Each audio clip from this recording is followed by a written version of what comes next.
Teacher Rizka. Kali ini kita masuk ke tema 1, subtema 2, PB 5 dan 6. Masih belajar tentang rangka manusia. Yang berhubungan dengan rangka manusia adalah otot. Otot adalah jaringan yang ada di dalam tubuh manusia berupa alat gerak aktif yang menggerakkan tulang sehingga menyebabkan manusia dan hewan dapat bergerak. Otot terdapat hampir di seluruh tubuh. Fungsi otot pada manusia adalah menjalankan dan melaksanakan kerjanya. Contoh, berjalan, mengangkat, memegang, dan lain sebagainya. Kemudian untuk menggerakkan jantung, mengalirkan darah yang terdiri atas zat-zat tertentu, contohnya nutrisi, oksigen, menjaga suhu tubuh, menjaga postur tubuh. Secara umum, otot terdiri dari 3 jenis.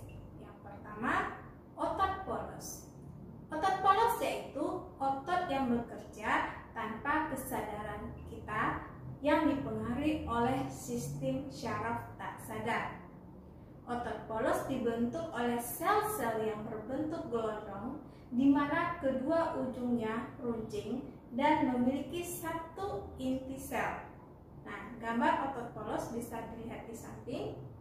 Ya. Otot polos mampu menggerakkan organ tubuh tanpa kita kendalikan. Misalnya, gerakan lambung menghancurkan makanan. Yang kedua adalah otot jantung. Otot jantung adalah otot yang bekerja secara terus-menerus tanpa berhenti. Otot jantung merupakan perpaduan antara otot lurik dan otot polos. Otot jantung berfungsi untuk memompa darah ke seluruh tubuh. Syaraf yang mempengaruhi otot jantung adalah syaraf simpatik dan syaraf parasimpatik. Ciri-ciri otot jantung adalah otot jantung berbentuk silindris, memiliki percabangan, terletak pada jantung, bekerja terus-menerus tanpa berhenti. Student teacher bisa memperhatikan gambarnya di samping.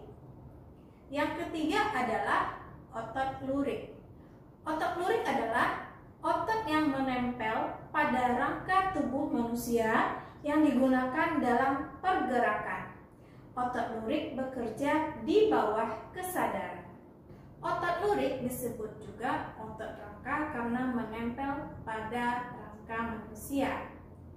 Adapun ciri-ciri dari otot lurik adalah bentuk silindris dengan garis gelap terang, melekat pada rangka, bekerja secara sadar sesuai perintah otak, cepat dan mudah lelah, memiliki banyak inti sel.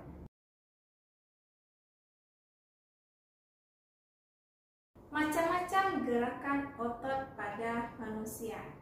Yang pertama, gerakan menekuk atau meluruskan. Contohnya adalah gerakan lutut, siku, dan ruas-ruas jari tangan. Yang kedua, gerakan menurunkan atau menekan ke bawah.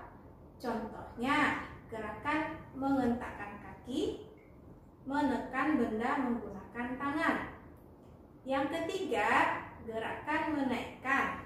Contohnya, gerakan pada saat mulut terbuka, kemudian kembali tertutup. Yang keempat, gerakan memutar. Contohnya, gerakan kepala menengok kanan dan kiri. Yang kelima, gerakan menjauhkan dan mendekatkan tubuh.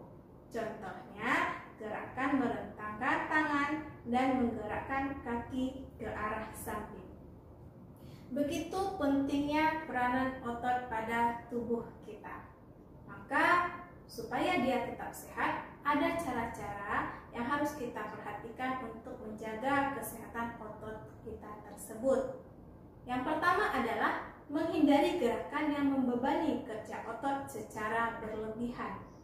Yang kedua, melakukan peregangan sebelum dan sesudah melakukan aktivitas tertentu yang memanfaatkan tubuh dalam jangka waktu yang lama, seperti saat olahraga, berjalan, dan berlari.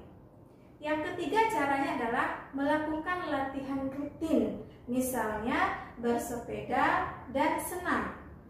Selanjutnya, memenuhi kebutuhan cairan tubuh untuk melembabkan sel-sel otot sehingga tidak mengalami ketegangan. Coba student teacher perhatikan wacana yang teacher berikan di samping.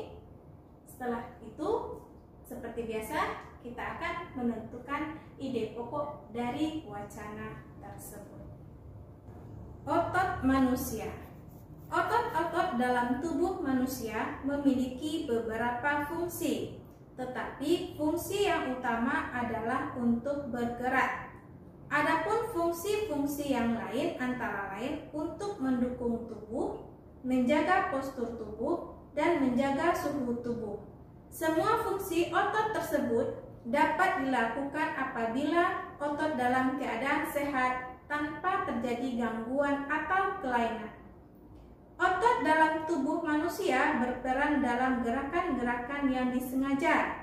Gerak yang disengaja berarti dilakukan secara sadar dan membutuhkan usaha tersendiri pada tiap-tiap bagian otot. Contoh gerak yang disengaja antara lain berjalan, membungkuk, memutar, memegang, dan mengangkat.